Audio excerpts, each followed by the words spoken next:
Hello there, Kathy Spooner here. Good morning, good morning, good morning here in the US. And I believe it's afternoon outside of the US. So I am going to try out one of my new findings on StreamYard.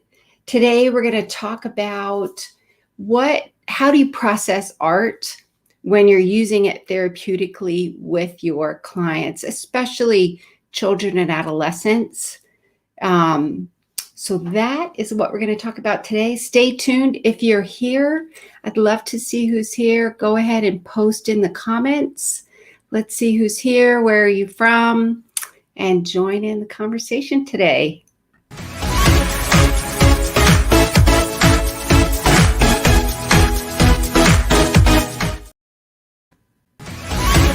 Oops. Whoops. I'm still trying to figure out how those work. So today we're going to talk about how do you process art with your clients when you're using art therapeutically. And I do a lot of work with trainings and training child and adolescent therapists how to use expressive arts. Like you can see in the background here, I have Sandra therapy. And when you're working with children and adolescents, especially when you're working with children, most of us will use an integrated approach. So we will integrate in some of the expressive arts. And so I do get asked this question a lot. How do you process artwork with clients? And one of the things that I find is really important as therapists is part of my answer to that question is it kind of depends on what therapeutic orientation you're using. What's your theoretical orientation that you're using? Because if you're using, especially if you're working with children, if you're using child-centered play therapy, children may create art, and then you're going to use a child-centered theoretical application in order to process that with clients, but you're not really going to process it with them. Or if you're using a different theoretical model like Jungian play therapy or more of the like Gestalt play therapy or Adlerian. And because most of us do use more of an integrated approach, we may kind of step out of that theoretical model into more of what I would call kind of a generalized way to process art with our clients. And I find this to be the case more when we're working with more like the preteens and the adolescents. So the tips that I'm going to give today are probably more applicable to more of the like preteens or the adolescents, because we're probably not going to be using a specific play therapy model with the older children, like the preteens or the adolescents. So first, if you're here, go ahead and post in the comments. I'd love to hear some of your thoughts about what you do. Let's hear from you. Who's here today? What are some of your tips? Like, how do you process art and hold that therapeutic space for your clients when you're using expressive arts? Go ahead and post that in the comments. So the thing about you have to keep in mind with art is that it's an expressive modality. And if you're using it for more of an expressive modality, it's projective in nature, which means that we're kind of holding that therapeutic space for our clients' unconscious content that they're going to express through symbol, which is through the art, or if you're using sand tray, through the symbols of the sand tray, or music or poetry. It's their symbolic representation of what is emotionally going on for them and what they need to process. So the importance of holding that space is really critical so that we don't kind of, I call it stomp all over their unconscious content. And having a framework to hold that space for our clients, I think, is important.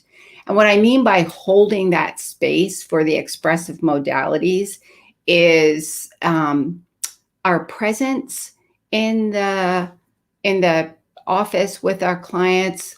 What kind of kind of emotional space do we create for them? What do we say? Because that will influence it as well.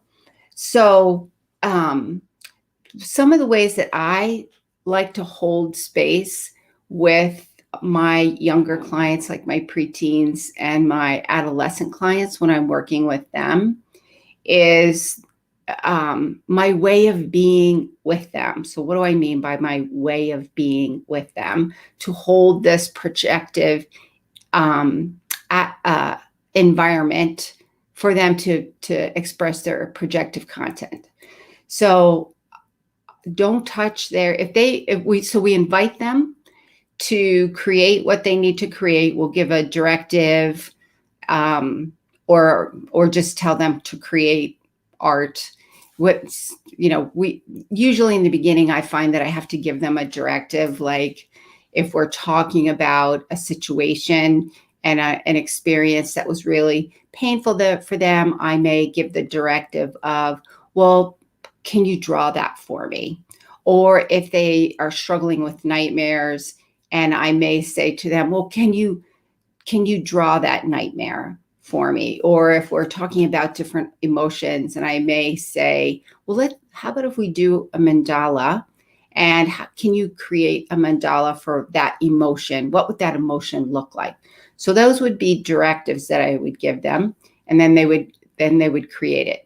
And the space that I hold while they're creating that is key, because I want to create that, what we call free and protected space, for them to feel safe and comfortable in order to allow themselves to settle into the project and create what they need to create. And one of the ways that I do that is I give them permission to express however they need to express it. I'll say there's no right or wrong way to do this. I promise you, however you do it is just the right way. I usually have to do that a lot in the beginning, because they're still trying to figure out how this actually works. Can they trust me? Can they not trust me? What am I going to do with it? There's a lot of vulnerability in our clients using art therapeutically, because then they're kind of putting it out there for another person to see who may potentially judge it. So I think it's really important for us to be careful about that and to be mindful of what we're actually asking them to do. And it takes time. So respecting their pace of doing that. Are they going to be more hesitant? So respecting that, being accepting, non-judgmental, and fully present in the session for them to be able to feel comfortable settling in to create whatever it is they need to create. And if I'm doing that, and then they finish and we get to the point where now they've let me know that they're finished, I'll give them an invitation to share as much or as little as they would like about what they've created. And if sometimes kids and adolescents will choose not to share, and I think it's important to respect that if they're not at a point where they're ready to share, that we not kind of force them to do that. The other part of it is sometimes the thing is, it's our unconscious content, so we may not know. I mean, that's the whole beauty of using art or expressive modalities. Like I love using the sand tray, because sometimes we don't know.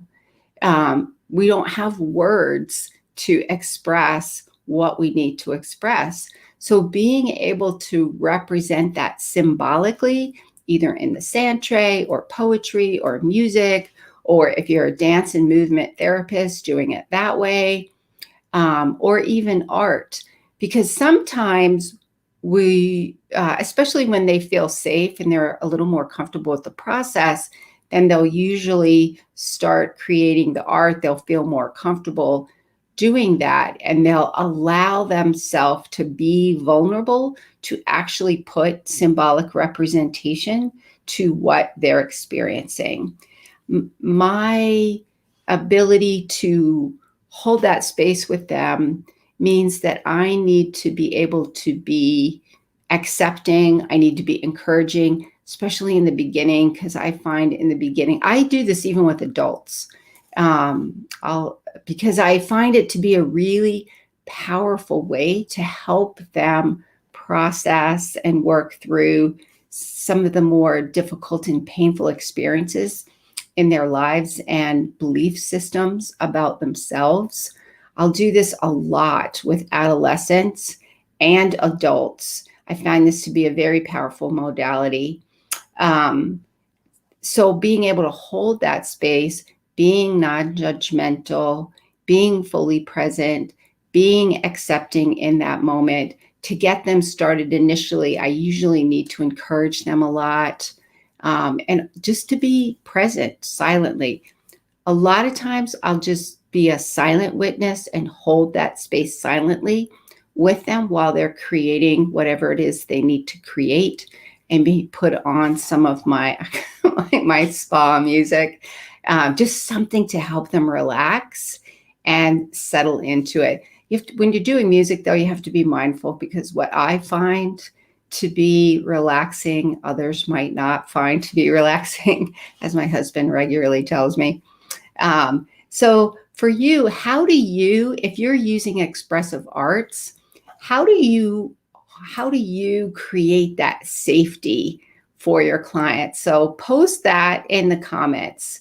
How do you create that safety for your clients? What do you say to them?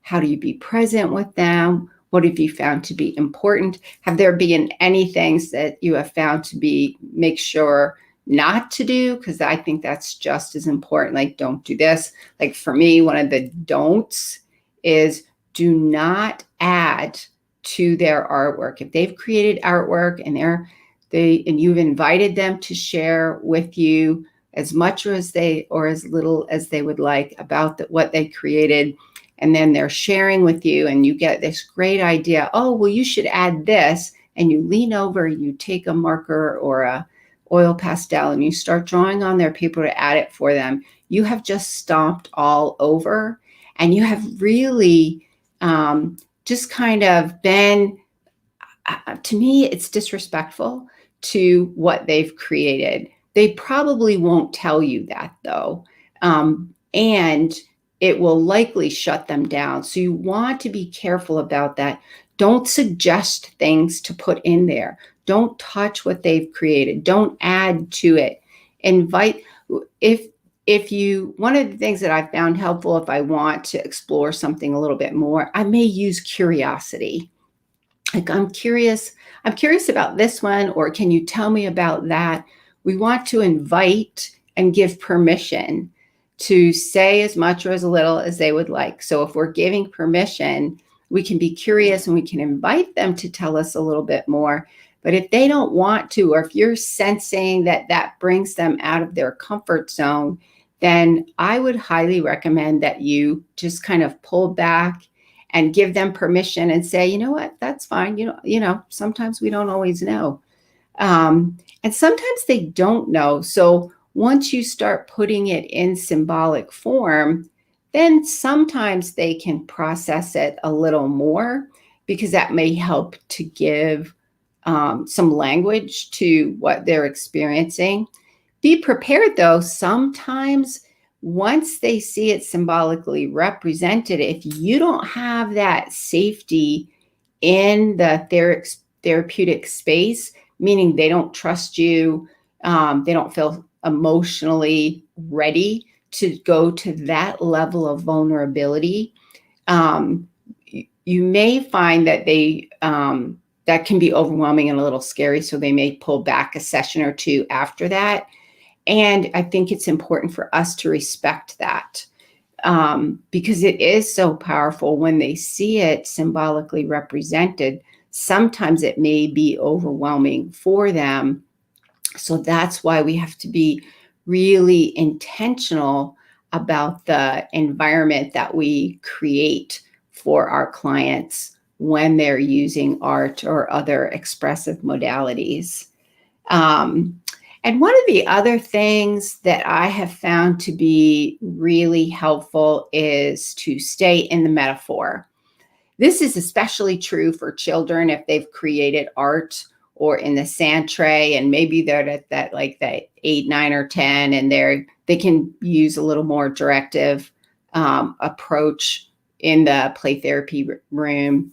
So you've given them a directive: create your ideal world, or show me what your nightmare looks like. Sometimes with them, I find staying in the metaphor really, really helpful. As they get a little bit older, like into kind of middle and late adolescence, I may or may not stay in the metaphor as much. Although sometimes I intentionally do it anyway, and because they're cognitively capable of understanding what I'm doing, staying in the metaphor, they understand it, but they'll kind of process it that way a little bit. Because when you stay in the metaphor, so let's say, what I mean by that is, let's say in the your client you've given the directive, if you were a jungle animal, what kind of jungle animal would you be, and create your ideal world. And so they create their ideal jungle animal is a monkey, and they create a rainforest for their monkey. So the metaphor is it's the monkey in the forest. And so the way that you process that with your young client is, well, I'm curious what the monkey thinks about its environment. Does the monkey have other monkey friends or family? So in that way, I'm staying in the metaphor with my client. What that does is it creates some psychological distance for them to process and share what they've created. As they get a little bit older, like I'll even actually use that with some of the middle schoolers, because they're still kind of socially and emotionally developing. Once I get into the adolescence, though, I probably won't use metaphor as much. It creates a little bit of psychological distance for them to process through what is symbolically represented without directly processing on it on a more conscious level. The other thing is, I want to make sure not to jump to conclusions about what my client has created.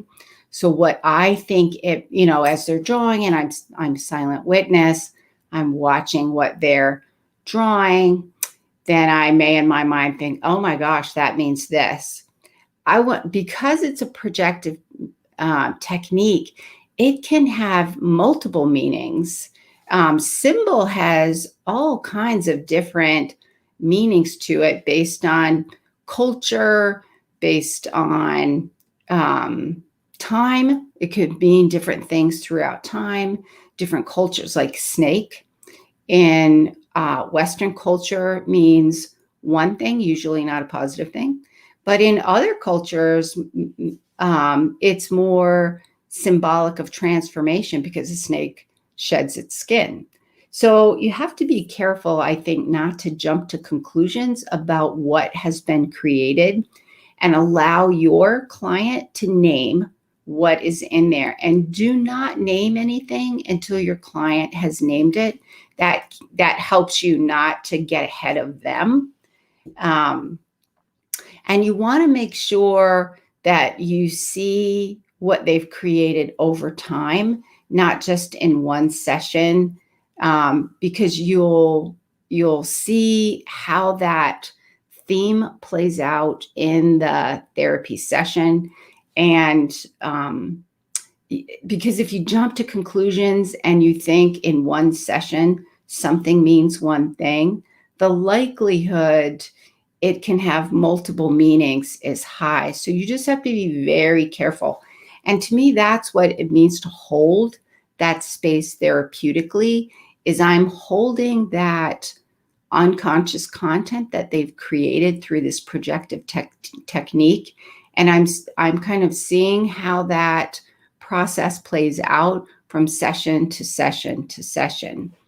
So to me, those are the key things to think about when I'm processing not Santre, when I'm processing with Santre, but also when we're using art therapeutically. Those are the things I think are important.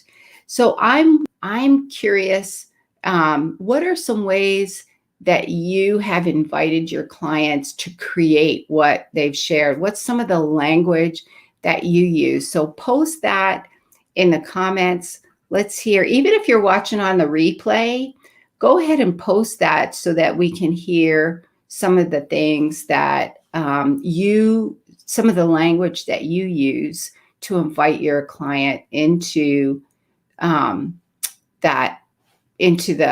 art making or expressive art making process. So here's a recap. What I would say is expressive arts are a modality that's a projective in nature. So you have to be really intentional to hold that therapeutic space for your clients, so that we're ensuring that their needs are getting met and not our own. And the way that we do that is how we hold that space with our presence and with our words and our way of being with them, what we say, what we don't say, our attitude. Is it non-judgmental? Is it inviting? Are we fully present in the session while we're silently holding that space for them to create what they need to create? And secondly, trust the process. Clients will create what they need to create at that moment in time. And if we create that space for them, then we give them permission to do that. And over time, they will engage more fully in that process over time, because we've given permission for them to do that. And the way that we give them permission is we're not judgmental, we're accepting, we're fully present. We give permission for them to express as much or as little as they want to in the artwork. And when we invite them to share, we invite them to share as much or as little as they want to. We don't pressure them. We don't add things to their artwork. We don't touch it. We don't change it, because when we're doing that, we're respecting that they've created what they've needed to create in that moment in time.